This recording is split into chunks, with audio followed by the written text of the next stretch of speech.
back to Chatty Sparkly Runners for another episode. This week, all about motivation and how to stay motivated as a runner. Yeah. It's something we get asked a lot, isn't it? Yeah, we get asked a lot of questions about how do I get my motivation? How can I be motivated? How do I keep motivated? How do I keep motivated? And we're beginning to be well known at the Chatty Sparkly Runners in that we do things a bit differently, and people are expecting me or expecting us to talk about what to do when you've lost your motivation. And I come which back. We will do. So we're going to talk about coming back 2 steps Yeah. to actually what running should feel like when you are motivated, because that's the state that you need to be in and to try to get yourself to. So when everything's going well and everything seems to be easy, training's going well, you're looking forward to your next run, you're really enjoying what you do, you know you're going the right chatty speed, you're wanting to build up your running, you can't wait to get your shoes on. Yeah, you can't wait to get your shoes on. Even on a rainy day. Yeah, and you're there and you want to get out and you're just enjoying your running so much, and you have this positive feedback loop of everything's going nicely and you're really enjoying it, and you can see that you're improving and everything's going wonderfully, and you want to do more. Yeah. And that's the state you need to be in. That positive feedback loop is motivation in itself. So the running motivates that's the important bit, isn't it? Yeah. It's the running that should be your main motivator. Yeah. You enjoy doing it. You shouldn't need anything external. It should be the running. Exactly. There's no. Yeah. So, but when you lose your running mojo, and we hear people a lot talking about, oh, I've lost my running mojo. Well, that's Well, then the opposite happens, isn't it? But that's when people feel the opposite. Yeah, they can't. Oh, they don't really want to put their shoes on and get out the door.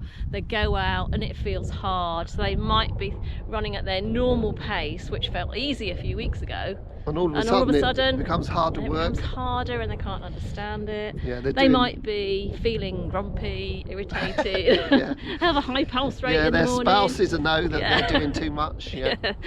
And they might have niggles. Injury niggles that are starting just starting to come. That's another sign you're doing too much.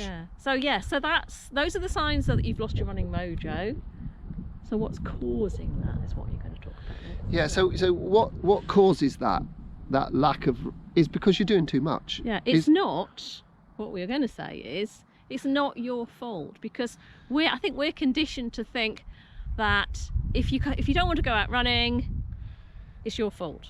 You're not working hard enough. You're lacking something. You're not working hard. You're lacking motivation, or you're lacking the will to go out there and because do I it. think we're conditioned to think that if you want to achieve anything, you've got to work hard for it. Okay. Yeah, I've seen that on outside gyms. Yeah. Yeah, okay. that sort of motivational sort of text that you've really got to work hard to achieve what you want. But in actual fact, that makes you, it's the hard work brigade pushing you through. So you think you've got to overcome your lack of motivation, your tiredness, your niggles. You've just got to push on, and you'll come out the other side. But in actual fact, that's a negative feedback loop that's just going to be a vicious circle and get worse and worse spiral, and worse. Isn't it? So what is causing that lack of? Come to what's causing it instead. So what is causing that lack of motivation is the fact that you're listening to your body, and your body's telling you you're doing too much. And you are doing too much, so you might be... It might be that you're doing too much, or you're running too fast. Or you're trying to do much too many days in the week and not giving yourself enough recovery. There might be, you might have stresses in your life, mightn't they, that could be are other overriding things. It could be that. not the running, it could be your stressful life. Life is very stressful at the moment, especially if you're homeschooling. Trying to work from home. 3 children homeschooling, cook the meals, and keep the job down. So you've got to balance those stresses, haven't you? Yeah, and running has got to be a stress reducer in those situations. You mustn't be running fast and adding to your stress, because that's a nightmare. Or it may be something simple like, you might be fighting off some cold. But if you've been like that for a week, and you know that you'll listen to your body, your legs are aching, you're feeling weary, it takes you 20 minutes to put your shoes on, you really don't want to do it, then the chances are you've overdone it, you haven't had enough recovery. So what do? Well, you just make sure to get your motivation back, you have to rest, recover, do less, go for a walk, go for a super chatty run. I wouldn't stop the activities. I would just don't be afraid to walk. I think walk them, people think walking is a failure. No, but it isn't. So it's walk or active recovery, isn't it? go super chatty run, and what you need to do is just rest and recover. Listen to your body until the spark returns. And it will come back. Oh, it'll come back really quickly if you listen and if you give yourself a chance to do it. So then wait for the spark to return and then get yourself back into that lovely state of where running is motivating yourself. The positive feedback loop of that, and then once you're there, try to stay there and learn from your mistakes. So if you have gone out and you've done a super long run because you felt like it, but it's left you tired for 4 days afterwards, well then you've just learned your lesson, and try to maintain that lovely enjoyable state that you're in where running is motivation to itself. So if you do overdo things, you've got to allow yourself to recover and don't be afraid to rest or walk. Or go super chatty. But there is the other one about motivation, isn't there, that you were saying about? Yeah, there is at the moment. I suppose it's harder when we haven't got races. You can't run with people.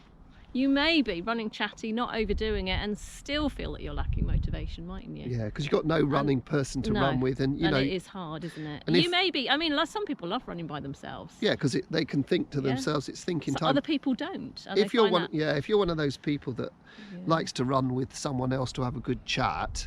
And we know some of those people. Yes, we do. They have a good chat, but you're missing that. It might be that might be the reason. It's you haven't got that social. You're using running as a social aspect. Particular times that we are in. Is to look at our video on motivation. Set yourself some challenges. Apart from that, set yourself some challenges, and we've done a video on that, haven't we? Yeah, we have. You'll tag it in. I'll tag it in so that you can find it.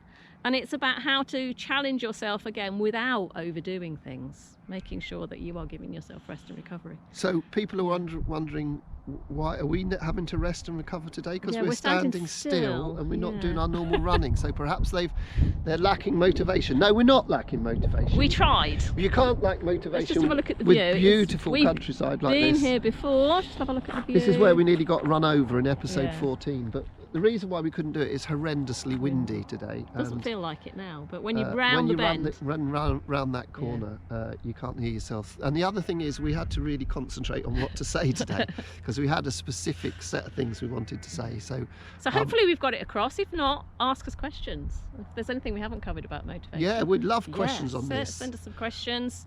You can comment at the bottom of the YouTube video. You can find us on our Facebook page or our Facebook group. Come and join the group and ask questions there. We love questions. And what's really good is when people write in how they've solved the problem. How did they share your experiences. If you've overcome a motivational issue, just let us know how you did it, because other people can learn from the same thing. Without pushing on and going for harder work. Yes. Yeah, good. Yeah. Okay, so that's all for this week. Okay. See you next week. Bye. Bye.